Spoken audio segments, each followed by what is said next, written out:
A confusão humana. Dissemos que hoje iríamos tratar da questão da confusão. Antes de começarmos a considerá-la, devemos compreender o que se entende por liberdade, se existe liberdade, e também o que se entende por escolha. Estar livre de alguma coisa, o que em verdade é uma reação, não é liberdade, absolutamente. A mera revolta contra um certo padrão de pensamento a uma certa estrutura social não é liberdade. A liberdade implica um estado mental isento de imitação ou ajustamento e, por conseguinte, sem medo. Podemos estar revoltados e, no entanto, estar a ajustar-nos, como se vê no mundo atualmente. E essa revolta é chamada liberdade. Mas essa revolta, seja a Revolução Comunista, seja qualquer outra revolução social, há de inevitavelmente criar um padrão. Poderá haver uma diferente ordem social, mas trata-se ainda de um padrão de ajustamento. Ao falarmos de liberdade, entendemos de certo um estado em que não há ajustamento nenhum, nem imitação. A imitação e o ajustamento são inevitáveis, onde existe o medo, e o medo invariavelmente cria a autoridade. A autoridade da experiência de outrem, a autoridade de uma nova droga ou a autoridade de nossa própria experiência, nosso próprio padrão de pensar. Devemos ver bem claras as coisas quando falamos de liberdade. Os políticos falam de liberdade, mas não falam a sério. As pessoas religiosas em todo o mundo falam de liberdade, da libertação da escravidão, libertação do sofrimento, libertação de todas as angústias humanas. Traçar um certo roteiro, um certo padrão de comportamento, de pensamento e ação para a libertação. Mas nega-se a liberdade quando há ajustamento a um padrão religioso ou social. Há liberdade? Há liberdade quando há escolha? Toda a escolha, a meu ver, é um ato nascido da confusão. Quando me vejo desorientado, na incerteza, é então que escolho. Digo, escolho minha liberdade.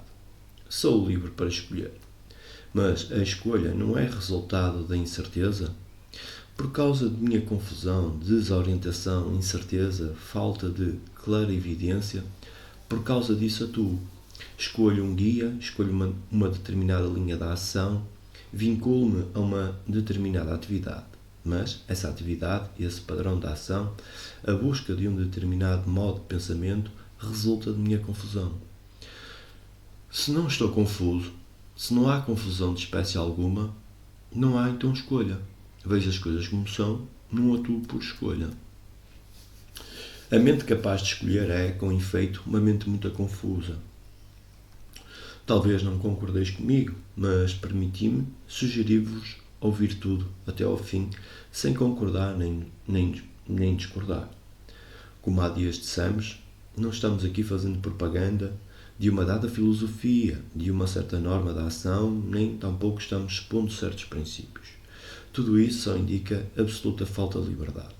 Quando nos vemos confusos, desorientados, como está a maioria das pessoas por este mundo afora, por causa dessa confusão escolhemos um líder político, um sistema religioso, ou seguimos os ditames da última moda. Temos de examinar esta questão, verificar o que é a clareza e se a mente que se acha confusa, incerta, é capaz de ver com clareza, condicionada como está por várias influências sociais, padrões religiosos, tem incessante propaganda que nos força a pensar desta ou daquela maneira, condicionada pelos inúmeros líderes políticos e religiosos existentes neste mundo e por várias seitas. Tudo isso produz confusão na mente quando me vejo insatisfeito com um dado padrão de atividade, uma dada linha de pensamento, uma dada filosofia ou dogma, passo para outra série, de maneira que estou sempre inibido, sempre vinculado a alguma coisa. Penso que haverá clareza, um estado livre de confusão, se eu estiver ligado a uma determinada norma da ação. Acho que, se a gente está confusa e sabemos quais são as razões dessa confusão, as filosofias, os teólogos com os seus respectivos padrões de pensamento, a dizer-nos o que devemos crer e o que não devemos crer, o ente humano, em geral, se vê desorientado sem saber o que fazer. A meu ver, a coisa principal é que não estejamos ligados a nenhuma organização religiosa, política, sectária ou à droga mais recentemente inventada. não estar ligado a nada. Isso é dificílimo porque de todos os lados nos vemos pressionados a ligar-nos a alguma coisa. Algo temos de fazer isto, aquilo, tomar a droga mais moderna, recorrer a tal filosofia, a tal instrutor. Porque o que eles afirmam nos parece tão claro e positivo que, em virtude da nossa confusão, aceitemo-lo esperando que dessa aceitação resultará uma certa clareza de pensamento, um sentimento de certeza. Pode a mente entrar num estado completamente livre de vínculos? Como antes dissemos, uma palestra desta natureza só é interessante se somos capazes de ultrapassar a palavra, porque a explicação e a palavra não são a coisa.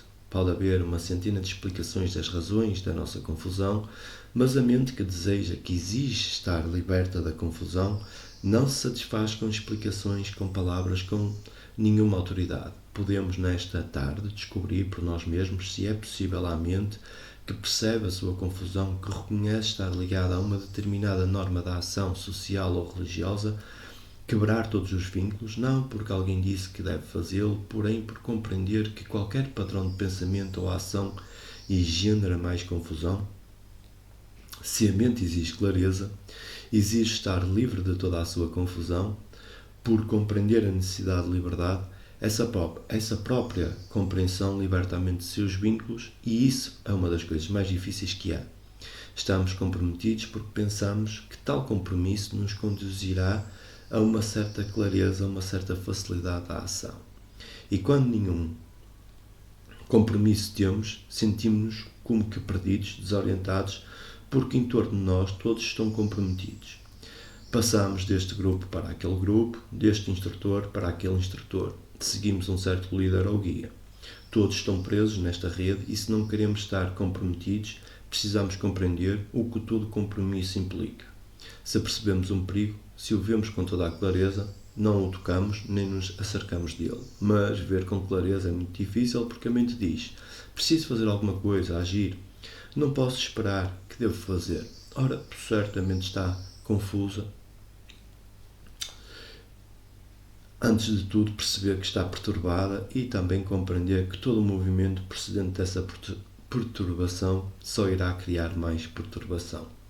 Não estar ligado a nada significa estar completamente só e isso exige perfeita compreensão do medo. Podemos ver o que está acontecendo no mundo. Ninguém deseja estar só. Eu não digo estar só com um rádio, com um livro. Estar sentado a sós debaixo de uma árvore ou no mosteiro com um nome ou rótulo diferente. O estar só implica percebimento de tudo o que está implicado nas várias formas de compromisso que o homem busca por causa de sua confusão. Quando um ente humano amadurecido exige a libertação da confusão, há então esse percebimento dos fatos decorrentes da confusão. Daí vem o estar só. Então, esse homem está só e é realmente um homem sem medo? Que deveis fazer? Percebemos muito claramente que toda a ação nascida da confusão só conduz a mais confusão. Isso é muito simples e muito claro. Qual é então a ação correta? Nós vivemos pela ação. Não podemos fazer outra coisa senão agir. Todo o processo do viver é a ação. Temos de reconsiderar esta questão da ação. Conhecemos muito claramente a ação que resulta da confusão, a ação graças à qual esperamos alcançar a certeza, a clareza. Se percebemos isso, então, se não estamos mais vinculados a nenhuma norma de pensamento, a nenhuma filosofia, a ideais de espécie alguma, então o que é a ação? Esta é uma pergunta legítima, após termos dito tudo o que dissemos. A única ação que conhecemos é a ação do ajustamento. Tivemos certas experiências, certos prazeres, adquirimos certos conhecimentos e tudo isso estabelece a norma de nossa ação. Queremos em certas coisas e, de acordo com essa crença, agimos, ajustamos-nos. Tivemos certos prazeres em nossa experiência, sexual ou não sexual, ideológica, etc. O prazer dita a norma de nossa ação. A maioria de nossos atos é sempre resultado do passado. A ação nunca está no presente, é sempre um resultado do passado. É essa ação que chamamos positiva, porquanto está sempre a seguir no presente o que foi e a criar o futuro. Notai, por favor, que o que estamos dizendo não é nenhuma filosofia profunda. Estamos apenas observando fatos. Podemos, com efeito, descer a grandes profundezas, mas, primeiramente, temos de limpar o terreno. A palavra ação implica um presente ativo. A ação é sempre ação no presente. Não significa agir ou agirei. Nossa ação é sempre de ajustamento a uma ideia, um símbolo, uma ideologia, uma filosofia, uma experiência que tivemos ou a nossos conhecimentos, nossas experiências acumuladas, nossas tradições, etc. Existe alguma ação que não seja de ajustamento? Só quando temos liberdade temos paixão. Não me refiro à paixão carnal, a qual tem seu lugar próprio. Refiro-me a um estado de liberdade em que existe intensa energia e paixão. De outro modo, não podemos agir. De outro modo, somos meros relógios de repetição, meras máquinas ajustadas pela sociedade, pelo meio cultural em que fomos criados ou pela religião organizada. Se percebemos a urgência da liberdade, nesse percebimento há paixão. A paixão está sempre no presente, não é algo já passado ou que teremos amanhã, pois esta é a paixão criada pelo pensamento. Tenho prazer. Ora, há diferença entre a paixão do prazer e a paixão que nasce quando estamos completamente libertados da confusão, quando há claridade total. Essa claridade só se torna possível com sua intensidade, sua paixão, sua atemporalidade, quando compreendemos o que é a ação e se a ação pode ser livre da imitação, do ajustamento aos ditames da sociedade, dos nossos temores, de nossa intrínseca indolência. Gostamos de repetir e tornar a repetir, principalmente aquilo que nos proporciona grande prazer, o ato sexual, etc. Isso se torna tanto mais importante quanto mais superficial a sociedade se torna. É o que está acontecendo no mundo, quando o progresso é tecnológico exterior, quando a prosperidade é egocêntrica, o prazer se torna então da mais alta importância, seja o prazer do sexo, seja o prazer da experiência religiosa. Não reais, por favor, tudo isso é muito sério. Estamos enfrentando uma tremenda crise na vida. Alguns conhecem essa crise, que não é económica nem social, porém uma crise na própria consciência. E, para abrirmos caminho através dela, para reagirmos a essa crise como a um desafio, necessitamos de muita seriedade. Temos de aprofundar esta questão da seriedade, porque a vida é um movimento em ação. Não podemos ficar inertes, mas é isso o que estamos tentando. Estamos escolhidos no movimento do que foi e os moços dizem: nós somos a nova geração. Não são. Para compreender tudo isso, temos de investigar o que é a ação em liberdade. Existe tal coisa, liberdade? Pode a mente libertar-se de seu condicionamento e podem também libertar-se as células cerebrais que vêm sendo fortemente condicionadas há tantos milhões de anos e que têm seus próprios padrões de reação? Que é a ação? Conhecemos muito bem a ação que segue uma ideia, a ação que segue uma forma imposta de fora à mente ou que ela própria criou para si e de acordo com a qual atua. Uma fórmula de conhecimento, de experiência, de tradição e de medo à opinião pública. É essa a ação que conhecemos, mas essa ação é sempre limitada e leva sempre a mais condicionamento. Existe outra ação que não seja condicionante? Acho que, inevitavelmente, uma pessoa terá de fazer a si mesma essa pergunta. Vendo-se o que está acontecendo no mundo, miséria, guerras, divisões políticas, divisões geográficas, as divisões criadas pelas religiões, pelas crenças e dogmas, vendo-se tudo isso, pode haver alguma ação não subordinada a esse padrão? Como já dissemos, concordar ou discordar não tem significação nenhuma. Podemos voltar as costas ao desafio, à crise e tratar de divertir-nos, de entreter-nos de várias maneiras. Cada um de nós está em presença de uma crise, pois somos totalmente responsáveis por toda a estrutura da sociedade humana. Somos responsáveis por estas guerras, somos responsáveis por estas divisões nacionais e geográficas, somos responsáveis pelas divisões da religião, com seus dogmas, seus temores, suas superstições, porque nos vinculamos a elas. Não podemos evitá-las, elas estão à nossa frente. Como reagir? Existe alguma ação não causadora de servidão? Penso que há e vou agora examiná-la. Mais uma vez, vede, por favor, que não estamos aceitando nenhuma autoridade. Este orador não é autoridade porquanto não há seguidor nem há instrutor. O seguidor destrói, o instrutor e o instrutor destrói o seguidor. O que estamos tentando é examinar e, nesse processo de exame, descobrir por nós mesmos o que é verdadeiro. Na realidade, não se trata de um processo. Processo implica tempo, uma marcha gradual, passo a passo, mas aqui não há passo a passo, não há um processo gradual de compreensão. Quando vemos uma coisa muito claramente, agimos e a clareza do percebimento não é criada por um processo gradual pelo tempo. Como dissemos, há a ação positiva com a qual todos estamos bem familiarizados. Estamos procurando averiguar se há uma ação que não seja positiva em absoluto, no sentido em que entendemos a palavra positivo, que indica, afinal de contas, conformismo. Expressando diferentemente, estamos confusos. A esse respeito, não há dúvida alguma. Em nossas mútuas relações, em nossas atividades, em nossa procura de Deus, que devemos adorar, se de fato sabemos adorar, estamos confusos. Essa compreensão, se observardes muito atentamente, como espero estejais fazendo agora, ocasiona a negação do positivo. Há então uma ação que não é positiva.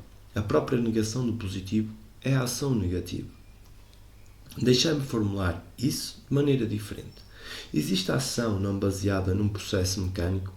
Não me refiro à ação espontânea. Não existe ação espontânea, a não ser talvez quando vemos uma coisa perigosa ou uma criança a afogar-se.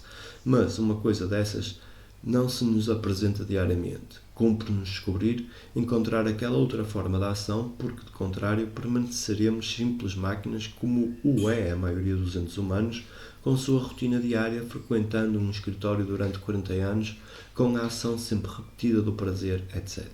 Estamos investigando se existe alguma ação que não seja de ajustamento.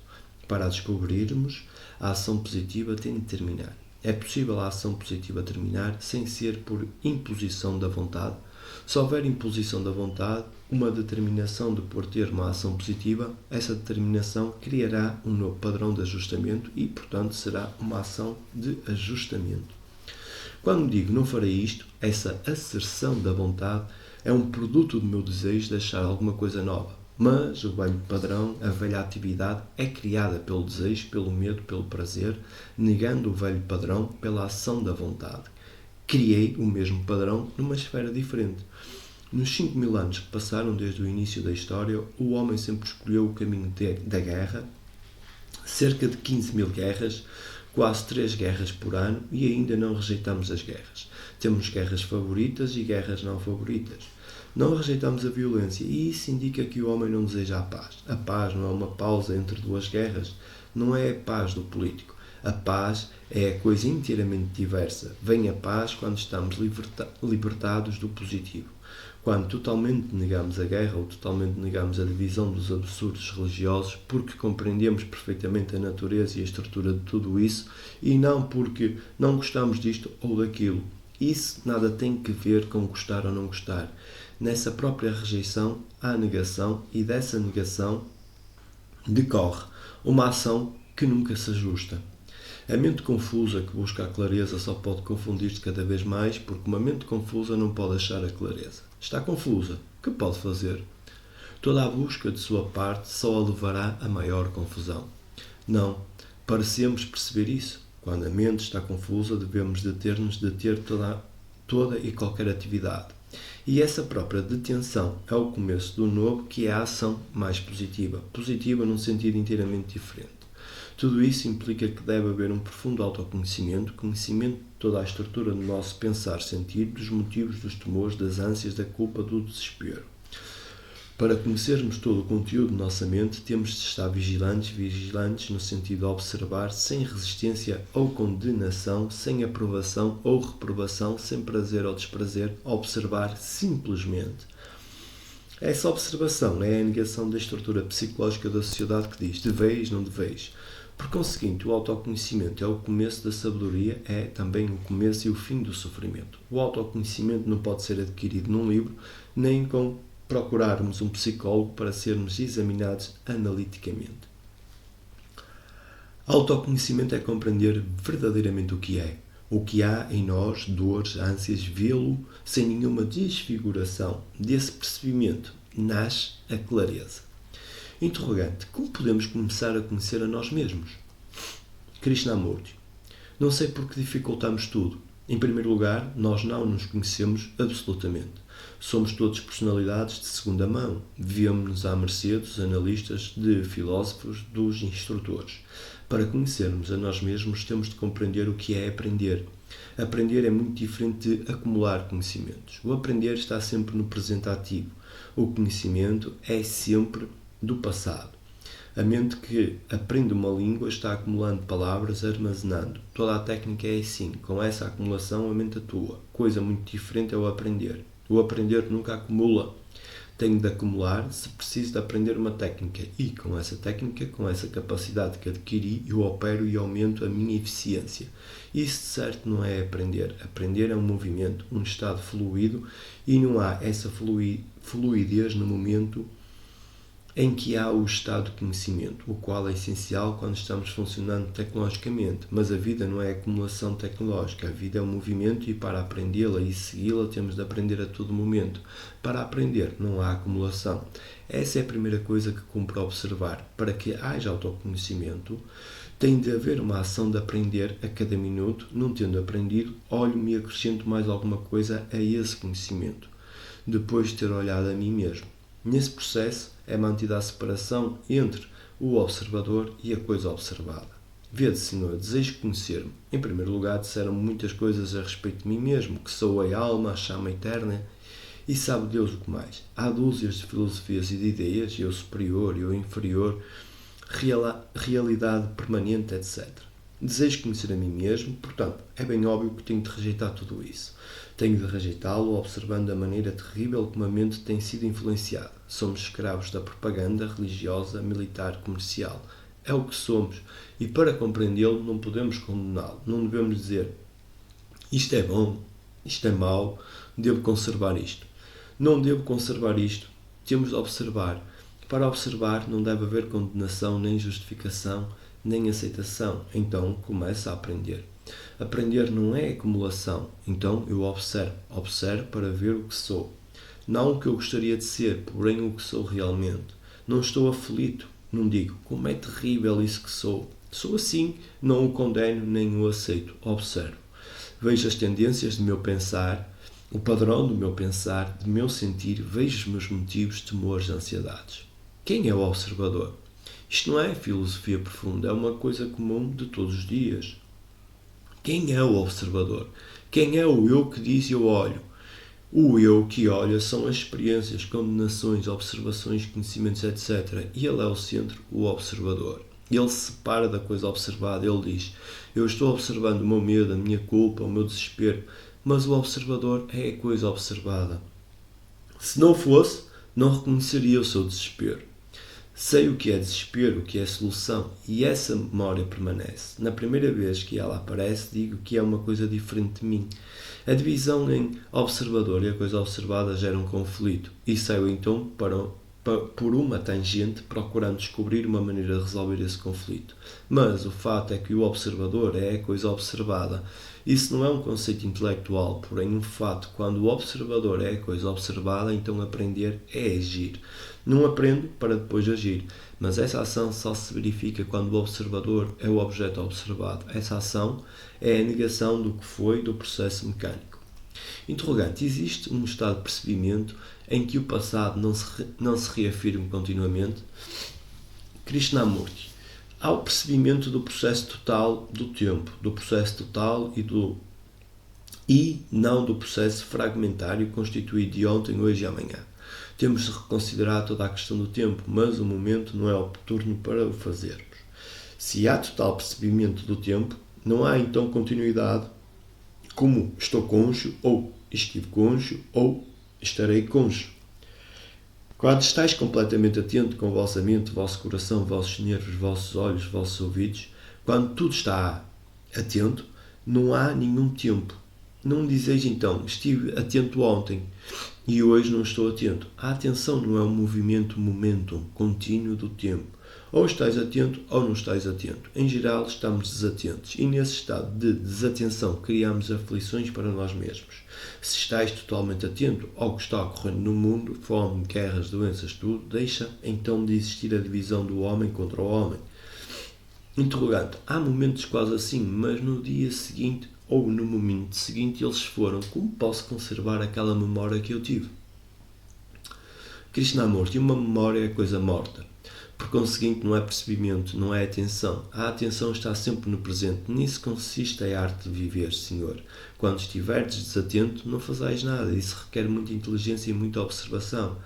Porque a desatenção é que é a causadora de nossos males e aflições. Quando estás atento inteiramente, com todo o vosso ser nesse estado, a ação é instantânea. Mas a mente se lembra dessa ação e deseja repeti-la e então estás perdido. Interrogante, podeis falar sobre a relação entre a ação, a energia e a atenção?